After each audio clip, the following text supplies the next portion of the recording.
ചന്ദ്രൻ്റെ കഥ പുരാണങ്ങളിൽ നിന്ന് ഇന്നത്തെ യാഥാർത്ഥ്യത്തിലേക്ക്. രാത്രിയുടെ ദൈവം.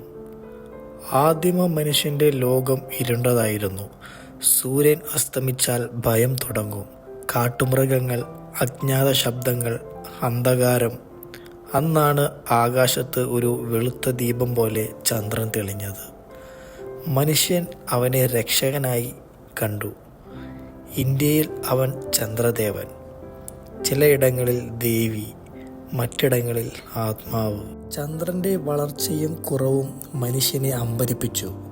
അവൻ ജനിക്കുന്നു, വളരുന്നു, പൂർണ്ണനാകുന്നു, പിന്നെ അപ്രത്യക്ഷനാകുന്നു. ഇതിൽ മനുഷ്യർ ജീവിതത്തിൻ്റെ താളം കണ്ടു.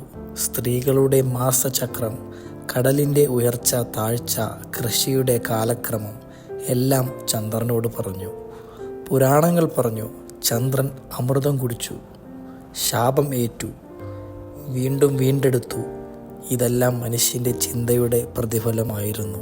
ചോദ്യങ്ങളുടെ ജനനം. കാലം മുന്നോട്ട് പോയി. മനുഷ്യർ ചോദിക്കാൻ തുടങ്ങി, ചന്ദ്രൻ ദൈവമാണോ, അല്ലെങ്കിൽ ഒരു ലോകമാണോ? ബാബിലോണിയൻ, ഗ്രീക്ക്, അറബ് ശാസ്ത്രജ്ഞൻ ചന്ദ്രനെ രേഖപ്പെടുത്തി. ഗലീലിയോ തൻ്റെ ദൂരദർശനിലൂടെ ചന്ദ്രനെ നോക്കി. അവിടെ പൂർണ്ണതയല്ല, കുഴികളും മലകളും. ഇതൊരു വിപ്ലവമായിരുന്നു. ആകാശം ദൈവത്തിൻ്റെ മാത്രമല്ല, പഠിക്കാവുന്ന ഒന്നാണ്. മനുഷ്യൻ മനസ്സിലാക്കി, ചന്ദ്രൻ ഭൂമിയെ ചുറ്റുന്നു, ഭൂമി സൂര്യനെ ചുറ്റുന്നു. ഈ സത്യം മനുഷ്യൻ്റെ ലോകദർശനം മാറ്റി. ശാസ്ത്രയുഗം. ന്യൂട്ടൻ്റെ ആകർഷണ നിയമം ചന്ദ്രനെ പുതിയ രീതിയിൽ വിശദീകരിച്ചു. ചന്ദ്രൻ ഇല്ലായിരുന്നെങ്കിൽ കടൽ തിരമാലകൾ ഇല്ലായിരുന്നേനെ, ഭൂമിയുടെ അച്ചുതണ്ട് കുലുങ്ങിയേനെ, ജീവൻ്റെ വികാസം തന്നെ മാറിയേനെ. ടെലിസ്കോപ്പുകൾ ശക്തമായി. മനുഷ്യർ ചന്ദ്രൻ്റെ ഭൂപടം വരച്ചു. അവൻ്റെ മറുവശം കണ്ടു. അവൻ നിശബ്ദമായി. വായുമില്ലാത്ത കഠിന ലോകമാണെന്ന് തിരിച്ചറിഞ്ഞു. മനുഷ്യൻ്റെ കാൽപ്പാട്. 1969 അപ്പോളോ 11 നീൽ ആംസ്ട്രോങ് ചന്ദ്രനിൽ കാൽവച്ചു. മനുഷ്യനുള്ള ചെറിയൊരു ചുവട്, മനുഷ്യകുലത്തിലുള്ള വലിയൊരു ചാട്ടം. ആ കാൽപ്പാടുകൾ ഇന്നും അവിടെ തന്നെ.